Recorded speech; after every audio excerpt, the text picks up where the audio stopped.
እንዴት ነህ ሁሱ? ሰላም ነህ ወይ? ጸጋና ሰላም ይብዛልህ። በጌታ ስም ሰላም ብዬሻለሁ። እንዴት ነሽ? የዛሬው ሌሊት ያንቺ ነው። በቃ ዘመንሽ ይባረክ። የክርስቶስ ኢየሱስ ሰላም ባንተ ላይ ይሁን። ከአሁን ሰዓት ጀምሮ ለምናገረው ለማወራው አምላኬና አባቴ ሆይ አንተ ተቆጣጠር። ይሄን ልጅ አሳልፈህ ስጠኝ። ያንተን ርስት ይዋጅ።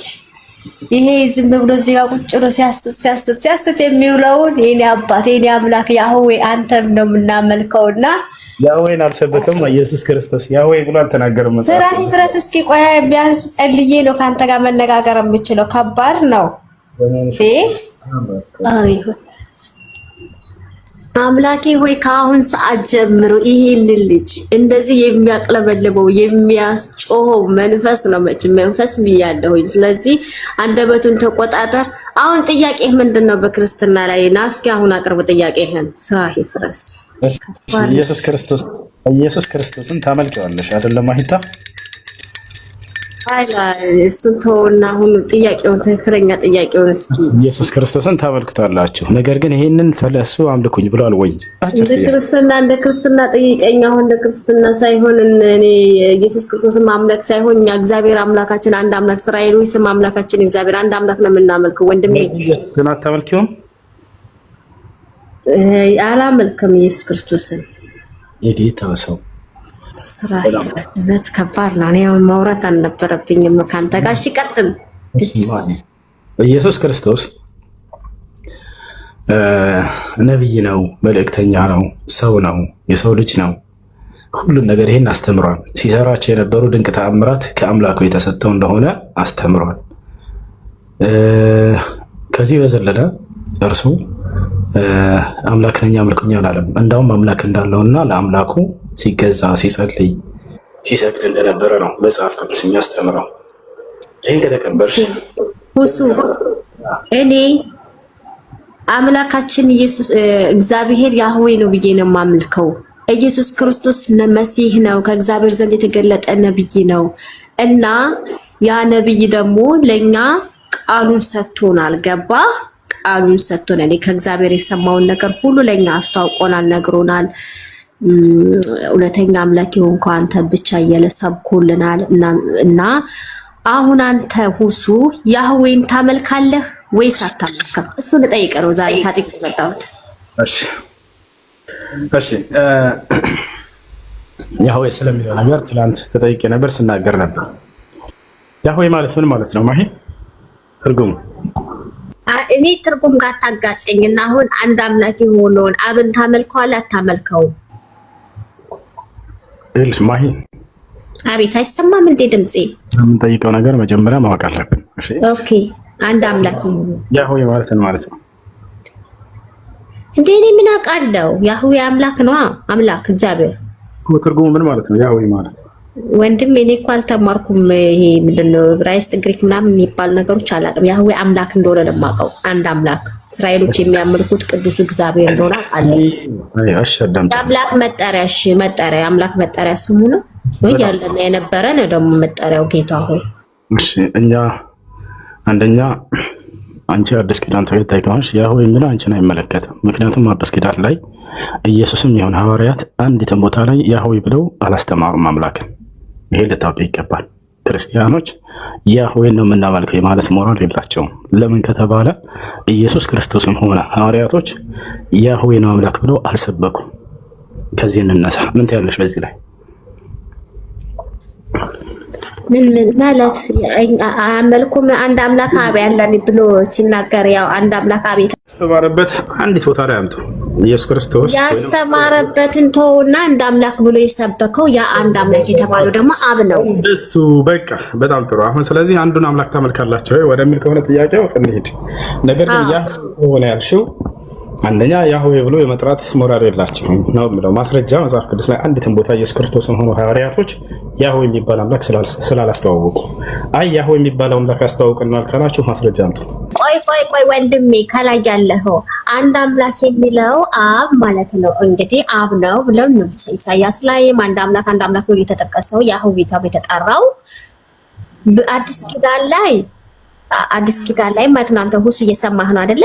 አዲስ ኪዳን ላይ ያህዌ አብ ተብሎ ማለት ነው። አምላካችሁና አምላኬ እውነተኛ የሆንከው እያለ ኢየሱስ ክርስቶስ ነግሮናል። ገባ? ያ ማለት ያህዌ ነው። አለቀ። በቃ እንደሱ በይ። ያ ማለት ያህዌ ነው ብለን እንወስዳለን ወደሚለው ትሄጃለሽ እንጂ አንዲት ቦታ ላይ ኢየሱስ ክርስቶስ አምላክ ሐዋርያ ማን ነው ያህዌ ነው ብሎ አላስተማረም። እንዲሁም የክርስቶስ ደቀ መዝሙሮች ሐዋርያቶች አንዲትም ቦታ ላይ ያህዌ ነው አምላክ ብሎ አላስተማሩም። ስለዚህ ክርስቲያኖች በያህዌ ላይ መለጠፍ አትችሉም፣ አልተሰበከላቸውም። በሐዋርያቶች ቆይ እንዴት ነው ማለለጠፈው? ወይ የለም አላስተማረም ኢየሱስና ሐዋርያቶች እና የብሉይ ኪዳን ነቢያቶች አስተማሩና። ታዲያ የብሉይ ኪዳን ነቢያቶች እግዚአብሔርና ኢየሱስ እኮ በመለኮት አንድ እኮ ነው። እንዴት ነው ኢየሱስ? ያኔ አጋዥ ምናምን አልፈልግም። አቡ ዝም በሉ። እኔ ራሴ ተወጥቼ ራሴ ወጣላችኋለሁ። ተንጫጫላችሁ እና ሁሱ አሁን እኔ ብሉይ ኪዳን ላይ ያለውን ተውና አዲስ ኪዳን ላይ ኢየሱስ ክርስቶስ አምላካችሁ እያለ ነግሮናል። እንዲሁም ጳውሎስ ደግሞ አንድ አምላክ አብ አለን ይላል። ጢሞቴዎስ ላይ አንድ አብ ብቻውን እንደሆነ ይናገራል። ያ በብርሃን የሚኖረው ጢሞቴዎስ 6 ላይ በብርሃን ብቻውን የሚኖረው የማይሞት እንደሆነ ይነግራል። ያ ማን ነው ብለን ስናይ አብ ነው። አብ ደግሞ ያህዌ ማለት ነው። መልሳ ያህዌ የሚል ቃል የለም። ነገር ግን ማይ እውነትን የምትፈልጊ ከሆንሽ ወደ እውነት እየተጠጋሽ እንደሆነ ስላወቅኩ ነው። ምክንያቱም ከዚህ በፊት ኢየሱስን ስታመልክ ምናምን ነበር። አሁን ኢየሱስ መልእክተኛ ነው፣ ነብይ ነው፣ ሰው ነው። እነዚህን ሁሉ አረጋግጠሻል። የኢየሱስን አምላክነት አረጋግጠሻል። ግን የአምላክን ባህሪ እየጠቀስሽ ነው። አሁን ያ አንዱ አምላክ አለ አይደለ? አምላካችን አላህ ሱብሓነሁ ወተዓላ አንድና ብቸኛ የሆነው አምላክ ነው። ያለ የነበረ ለዘላለም የሚኖር ገብቶሻል አይደል? አሁን ቅድም ጠቀሽ ያ አንዱ አምላክ ጢሞቴዎስ ላይ ያለው ብለሽ ባህሪውን ተናገርሽ። በብርሃን ውስጥ የሚኖር ማንም ያላየው አንድም እንኳን ያላየው ላየውም የማይቻለው ብለሽ ስትጠቅሽ ነበር። ቃል በቃል ይሄን ነብያችን ሰለላሁ ዐለይሂ ወሰለም ይሄን አምላክ እንደሰበከ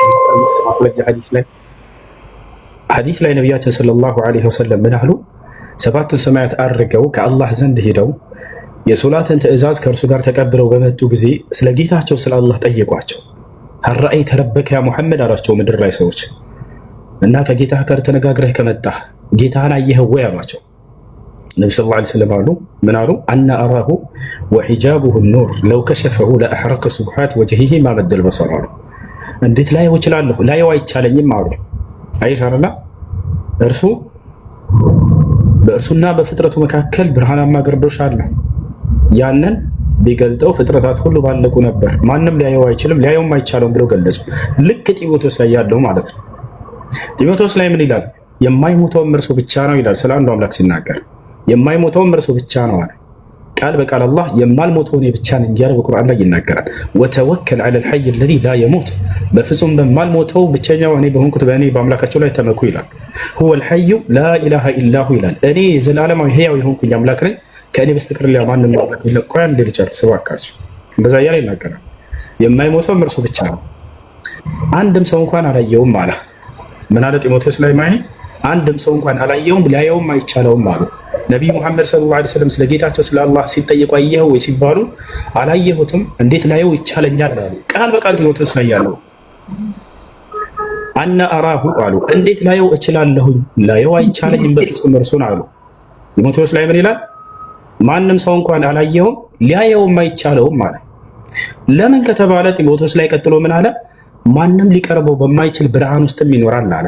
አይሻርላ ነቢዩ ሙሐመድ ሰለላሁ ዐለይሂ ወሰለም ምን አሉ?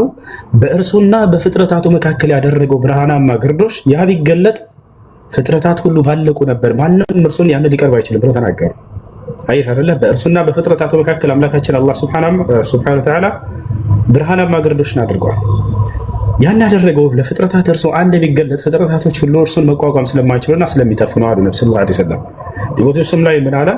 ማንም ሊቀርበው በማይችል ብርሃን ይኖራል፣ ማንም ሰው እንኳን አላየውም ሊያየውም አይቻለውም ይላል። ያ ራሱ አምላክ ነው ነብዩ ሰለላሁ ዐለይሂ ወሰለም የሰበኩን። ያም የማይሞተው ዘላለማዊ ህያው የሆነው አንድም ሰው እንኳን ያላየው ሊያየውም የማይቻለው አሁን በብርሃን የሚኖር አላህ ሱብሓነሁ ወተዓላ በእርሱና በፍጥረታቱ መካከል ያደረገው ብርሃናማ ግርዶሽ አለ። ያንን ቢገልጠው ፍጥረታት ሁሉ ይጠፋል ተብሎ የተገለጸ። ታዲያ እንደው ለዘላለም አናየውም ወይ ከተባለ የትንሣኤ ቀን ነቢያችን ሰለላሁ ዐለይሂ ወሰለም ኢነኩም ሰተረውነ ረበኩም የውመል ቂያመቲ ከልቀመር ለይለቱል በድር ላ ተضمون في رؤيته ብለው ተናግረዋል። እናንተ የትንሣኤ ቀን ጌታችሁን አላህን ታዩታላችሁ ብለውናል። እንደምናየው ገልጸውልናል። አላህ በቁርአን ላይ ሲናገር ውጁህ የውመኢዝን ናዚራ ኢላ ረቢሃ ናዚራ ይላል። ፊቶችም የዛኔ ያበራሉ በጀነት ውስጥ የአማኞች ፊት ወደ እኔ ወደ ጌታቸውም ይመለከታሉ አለ። ትንሣኤ ቀን እናየዋለን። አይሽ እና ያን አምላክ ነው ነብዩ መሐመድ ሰለላሁ ዐለይሂ ወሰለም መተው የሰበኩት። ይሄን አምላክ ነው ነብዩ ሰለላሁ ዐለይሂ ወሰለም ቀጥታ ቃል በቃል ቀደም የእስራኤል አምላክ እያልሽ ነበር። ቃል በቃል ስለ አላህ የእስራኤል አምላክ ነው የሚል ቁርአን ላይ ላሳይሽ።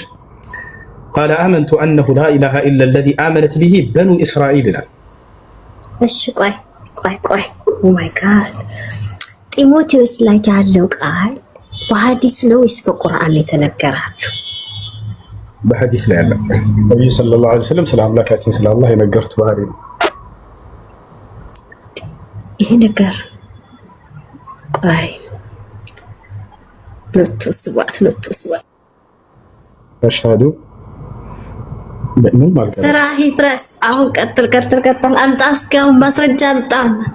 ምንድን እንደሚሻላችሁ እናንተ? ቆይ ከመጽሐፍ ቅዱስ ጋር እንዴት ነው እንደዚህ አይነት ነገር? እኛ እንደ አምላካችን የሚያሳይ ጢሞቴዎስን አሁን ጭራሽ ወሰዳችሁ። አይደለም አዳምጪ። አሁን እዚህ ጋር ክርስቲያኖች ሲጠይቁ ጊዜ ምን ብለው ይጠይቋቸው? መጀመሪያ መሐመድ መጥቶ የሰበከው አምላክ ከእኛ ከያህዌ ወይንም ከአንዱ አምላክ ጋር ተመሳሳይ ነው ወይንስ አይደለም ብለው ይጠይቃሉ። እንደሆነ ስናሳያቸው ያን አብርሃም ይስሐቅ ያዕቆብን አምላክ አንድ አምላክ እንደሆነ አምላክ ባህሪያት ላይ አንዱን እያነሳ ሳሳያቸው ጊዜ ራሱ ያ ነቢያቶች የሰበቁና አምላክ ነው ሙሐመድ የሰበከው ብለው ማመን ሲገባቸው ኮርጀው ነው ማለት ነው ወደሚለው እንደገና ሌላ ቅጥፈት ይኬዳል። ነብዩ ሰለላሁ ዐለይሂ ወሰለም ይኮርጃው ነበሩ። ጭራሽ ሌላ መጽሐፍ አያነቡም ነበር። ማንበብን የተነሳ አካል እንዴት ነው ከሌላ አካል ከሌላ መጽሐፍ አንብቦ ኮርጆ ነው ሊባል የሚችለው? ቃል በቃል አምላካችን አላህ ሱብሓነሁ ወተዓላ ወማ ኩንተ ተትሉ ሚን ቀብሊሂ ሚን ኪታቢን ወላ ተኹጡሁ ቢየሚኒክ ኢዘን ለርታበል ሙብጢሉን ይላል። ሙሐመድ ሆይ ከዚህ ከቁርአን በፊት ምንም አይነት መጽሐፍን የማታነብ ነበርክ ይላቸዋል። የማትጽፍም ነህ ይላቸዋል። ለምንድን ነው ይሄን ያደረገው አምላክ አላህ? ለምንድን ነው ያደረገው? ወደፊት ሰዎች ከሌላ መጽሐፍ ኮርጆ አንብቦ ነው ብለው ጥያቄ ስለሚያነሱ እያለ ይናገራል። ያለውም እየተከሰተ ነው። ያው ባንደባታቸው ላይ ቁርአን አይዋሽም ከሌላ መጽሐፍ ጽፎ ነው ይሉሃልና ያ እንዳይሆን እኔ በሩን ዘጋሁት፣ አንተን እንዳታነብ አደረግኩ፣ እንዳትጽፍም አደረግኩ ይላል። ወከላሙ ላህ ስብሓነሁ ወተዓላ ሐቅ ወመን አስደቁ ሚነላሂ ሐዲሳ ወመን አስደቁ ሚነላሂ ቂላ። እንደ አላህ እውነት ተናጋሪ የለም።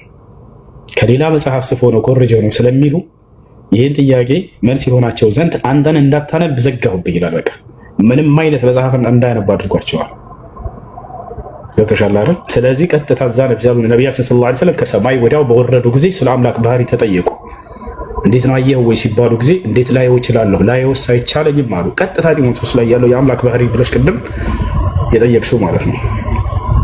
አይሻላ ይሄ ነው እና ነቢያችን ሰለላሁ ዐለይሂ ወሰለም የነቢያቶችን አምላክ እንደሰበኩላችሁ ነው ማስረጃ የሚያሳያቸው። በልጃአ ቢልሐቅ ወሰደቀል ሙርሰሊን ይላል አላህ። በእውነትም ሙሐመድ እውነትን ነው ይዞላቸው የመጣው የቀደሙትንም ነቢያት እውን ብሏል አረጋግጦላችኋል ይላል። በቁርአን ላይ የማን አምላክ ነው ከቀደሙት ነቢያቶች ከተባለ የአብርሃም የይስሐቅ የያዕቆብ አምላክ እንደሆነ አላህ ሱብሓነሁ ወተዓላ ራሱ ይናገራል። በጣም በርካታ ቦታ ላይ ወተበዕቱ ሚለተ አባይ ኢብራሂም ወኢስሐቅ ወያዕቁብ ማ ካነ ለና አን ኑሽሪከ ቢላሂ ሚን ሸይ፣ የአባቶቼን የአብርሃምን የኢስሐቅን የያዕቆብን መንገድ ተከትያለሁ በል ይላል። መንገዳቸው ምን ነበር ከተባለ ማካነ ለና አን ኑሽሪከ ቢላሂ ሚን ሸይ፣ ለእኛ በአላህ ላይ ቅንጣት ልናጋራ አይገባንም። አያችሁ አይደል? እነዚህ ነቢያቶች ሁሉ ሲያመልኩት የነበረውን ያንን አንዱን አምላክ ነው ነቢዩ መሐመድ ሰለላሁ ዐለይሂ ወሰለም መጥተው አምልኮ ያሉት። ያ አምላክ ዘላለማዊ ሕያው ነው አሉ። በሕያውነቱ ላይ ሞትነት የለበትም ለቅጽበት። ስለ እኔ ኃጢአት ብሎ ሞተልኝ ብሎ ሂሳብ የለም አምላክ ጋር። ስለ ራሱ ሲነግረን አምላክ አላህ ምን ይላል? ወተወከል ዐለል ሐይ አለዚ ላ የሙት፣ በፍጹም በማልሞተው ዘላለም ሕያው በሆንኩት በእኔ በአምላክ ላይ ተመካ ይላል። ወተወከል ዐለል ዐዚዝ ረሒም አለዚ يراك حين تقوم وتقلبك في الساجدين هو الحي لا إله إلا هو እርሱ ለዘላለም ሕያው ነው፣ በሕያውነቱ ላይ ሞትነት የለበትም። እርሱ መለኮት ብቻ ነው የአምላክ በመለኮትነቱ ላይ ሰውነት የለበትም። አምላክም ነው ሰውም ነው ተብሎ የሚገለጽ አይደለም። ፈጣሪ የፍጡር ባህሪ የለውም፣ ፍጡር የፈጣሪ ባህሪ የለውም። አይ ፍጡርም ነው ፈጣሪም ነው ወይንም ደግሞ አምላክም ነው ሰው ነው ብሎ አይገለጽም። አምላክ እርሱ ለዘላለም አንድ ባህሪ ነው ያለው፣ እርሱም መለኮታዊነት ባህሪ ብቻ ነው። አምላክ ጌታ ብቻ ነው። አላህ ሱብሓነሁ ወተዓላ በጌትነቱ ላይ ባርነት የለበትም። አይ ስለኔ ብሎ ባሪያ ሆኖ መጥቶልኛል ብሎ ራስን መሸወድ አያስፈልግም። አምላክ ኃያል ነው፣ አሸናፊ ነው። በዚህ ባህሪው በአሸናፊነቱ ላይ በኃያልነቱ ላይ ተሸናፊነት የለበትም። እነዚያ የፈጠራቸው ደካማ ፍጥረታቶች እርሱን የሚገርፉት የሚሰቅሉት የሚገድሉትና የሚቀብሩት አይደሉም በፍጹም። አያችሁ አይደል? ይህ ነው ዮሐንስ ወንጌል ምዕራፍ 1 ቁጥር 18 ላይ መቼም ቢሆን እግዚአብሔርን ወይም አብን ያየው እንደማይኖር ሊያየው መቼም ብሏል። እና አሁን ይሄን ጢሞቴዎስን ስትወስድ ለአምላክ መገለጫ የአምላክ ባህሪ ነው ብለህ ስትወስድ አሁን እዚህ ጋር ደግሞ መቼም ያየው የለም፣ ግን በስሩ ያለው ወይም በቅፉ ያለው ልጁ እንደተረከው ይነግረናል። እሱን እንዴት ነው የምታየው? ያየው የለም ማለት እንጂ አያየውም አይደለም እያለ ያለው። መቼም ማለት እኮ ያየው የለም ኦልሬዲ እኮ አልታየም፣ የአምላክ አልታየም። ትክክል ነሽ። ነብዩ ሰለላሁ ዐለይሂ ወሰለም ያሉትም ይሄን ነው። አልታየም። አላህ ሱብሓነሁ ወተዓላ ነቢያት ሙሴ ራሱ ለማየት ሞከሩ። እኔን ለማየት አትችልም ብሎ አስረዳው እንዴት ማየት እንዳልቻለ። አላህ ለምንድን ነው ለመሆኑ እንዳናየው ያደረገ? እንደው እንዳናየው ፈልጎ ነው? ላ አይደለም። እንደው እንዳናየው ሰስቶብን ነው እኛን? ላ አይደለም። ለምንድን ነው የሚለውን ሙሴ ጠይቆ ነበር። እስኪ ከሙሴ ልንገራችሁና ትረዳላችሁ ለምን ልናየው እንደማንችል። ለምን ልናየው እንደማንችል ሙሳ አላህ ሱብሓነሁ ወተዓላ ቀን ቀጠሮ ሰጠው። 30 ሌሊት ከነቀናቶቹ ከእኔ ጋር ንግግር ታደርጋለህ ና ብሎ ቀጠረው። ወዋዕድና ሙሳ 30 ለይለተን ወአትመምናሃ ቢ10 10 ጨምረለት ሞላለት። ፈተመ ሚቃቱ ረቢሂ 40 ለይላ የጌታው የአላህም ቀጠሮ ለሙሳ 40 ሌሊቶች ሞሉ። ለ40 ሌሊት ሊያናገረው ወዴት ጠራው? ሲና ተራራ ላይ ጠራው። ሄደ ሙሳ ዓለይሂ ሰላም ሃሩንን አደራ ብሎ ለህዝቡ ጠብቅልኝ ህዝቦቼን አለ። ወዋዕድና ሙሳ 30 ለይለተን ወአትመምናሃ ቢ10 ፈተመ ሚቃቱ ረቢሂ 40 ለይላ ወቃለ ሙሳ ሊአኺሂ ሃሩን እኽሉፍኒ ፊ ቀውሚ ሙሳም ለወንድሙ ለሃሩን አደራ በህዝቦቼ ላይ ተተኪ ሁንልኝ አለው። ወአስሊሕ አደራ በመካከላቸው መልካምን ነገር አድርግ፣ በጎን አድርግ። ወላ ተተቢዕ ሰቢለ ልሙፍሲዲን የአጥፊዎችን መንገድ እንዳትከተል አደራ ነው። አያችሁ። ወለማ ጃአ ሙሳ ሊሚቃቲና ሙሳም በተሰጠው ቀን ቀጠሮ አላህ ሱብሓነሁ ወተዓላ በቀጠረው ቦታ ላይ በመጣ ጊዜ መጣ። ሙሳ ሲና ተራራ ላይ ሄደ። ወከለመሁ ረቡሁ ጌታውን በአላህ አናገረው። የአላህ ንግግር በሰማ ጊዜ ሙሳ ዓለይሂ ሰላም በጣም ይማረካል። ይህንን ለማየት ይፈልጋል። አላህ ቃለ ረቢ አሪኒ አንዙር ኢለይክ ጌታዬ ሆይ አንድ ልየህ ፍቀድልኝ አለው። ቃለ ለን ተራኒ አሁን እኔን ማየት አትችልም አለው። አሁን እኔን ማየት አትችልም። አይ አትችልም ቀጥል አላለውም። በምሳሌ ሊያሳየው ነው። ለምን እንዳልቻለ ሊያስረዳው ነው፣ በተግባር ማለት ነው። አይ አትችልምና በቃ ሄድ ሌላ ጊዜ ዳኛ አላለውም። በምሳሌ ሊነግረው ነው። ወላኪን እንዙር ኢለል ጀበል አለው። ነገር ግን እስኪ ፊት ለፊት ወደሚታየው የሚገኘው ትልቅ ግዙፍ ተራራ ወደ ሲና ተራራ ተመልከተ ነው። ሲና ተራራ እጅግ በጣም ግዙፍ ተራራ ነው። ገብታችኋል? ፈኢን ስተቀረ መካነሁ ፈሰውፈ ተራኒ አለው። እኔ ለተራራው በምገለጥበት መንገድ እገለጣለሁ። የዛኔ ተራራው ተገልጬበት እኔን በማየት ላይ ከተቋቋመና ከጸና ፈሰውፈ ተራኒ አንተ እኔን ታየኛለህ፣ አብሽር የዛኔ አለው። ገብታችኋል? ከእርሱ ጠንካራ በሆነ ፍጡር ምሳሌ እያደረገለት ነው። ይሄ ጽኑ የሆነ ከአንተ የበለጠ ጠንካራ የሆነ ተራራ ልገለጥለትና አቅሙ ኑሮት የኔን መገለጥ ከተቋቋመ ከቻለ አንተ የዛኔ ታየኛለህ አለው። ፈለማ ተጀላ ረቡሁ ልልጀበል ጀዐለሁ ደከን ጌታውም አላህ ሱብሓነሁ ወተዓላ ለተራራው በሚገለጥበት መንገድ በተገለጠ ጊዜ ድርምስምስ ወጣ፣ አመድ ሆነ። ተራራው መቋቋም አልቻለም የአላህን መገለጥ። ሙሳም በዚህ ጊዜ ወኸረ ሙሳ ሳዒቃ ሙሳም ራሱን ስቶ ወደቀ፣ ፌንት በላ። ከዚያም አላህ ሱብሓነሁ ወተዓላ ሙሳን አስነሳው። ፈለማ አፋቀ ሙሳም በአንሰራራና በተነሳ ጊዜ የማይገባውን ጥያቄ እንደጠየቀ ተረዳ። ሙሳ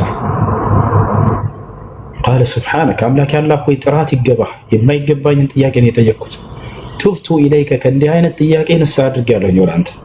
አሁን እንደማልችል ተረዳሁኝ አለ። ከእኔ የበለጠ ጠንካራ የሆነው ፍጡር ይሄ ተራራ የአንተን መገለጥ መቋቋም ካልቻለ እኔ ደካማይቱ ይቺ አካል እንዴት ብዬ ነው መቋቋም የምችለው?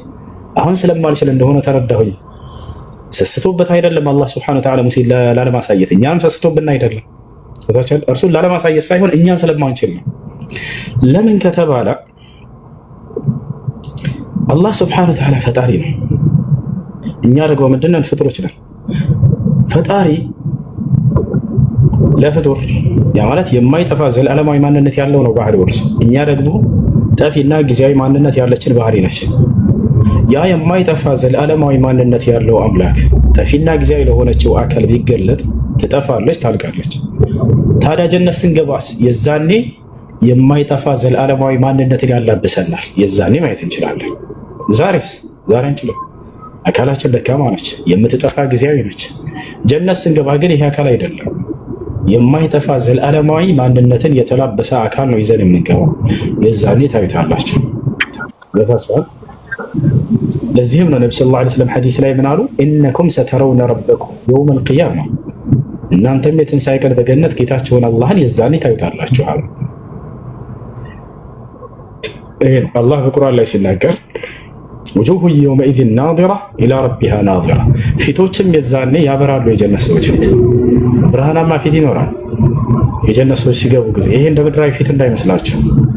ያንን መጠኑን ሲገልጸው የብርሃኑን የአንድ ሰው የጀነት ፊቱ ብርሃኑ ይሄን ዓለም ያበራል። ያ ጀማዓ ነቢያችን ሰለላሁ ዐለይሂ ወሰለም ሐዲስ ላይ ምን አሉ? ለው አነ ሑረል ዐይን ኢጠለዐት ሚነ ሰማዕ ዐላ አህሊል አርድ ለአضአት ማ በይነ ሰማዕ ወልአርድ አሉ።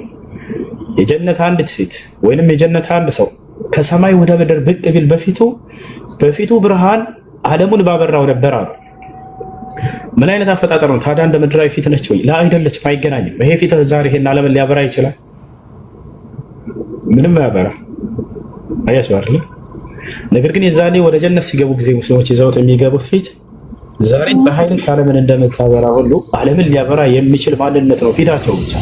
ሌላው መላው አካላታቸው እንደዚያው ነው። ያጀማ ኑሩሁም የስዓ በይነ አይዲሂም ወቢአይማኒሂም፣ ብርሃናቸው ከፊታቸውም ከቀኛቸው ከግራቸው ይሄዳልም እያለ አላህ ይናገራል ስለ ጀነት ሰዎች አካል።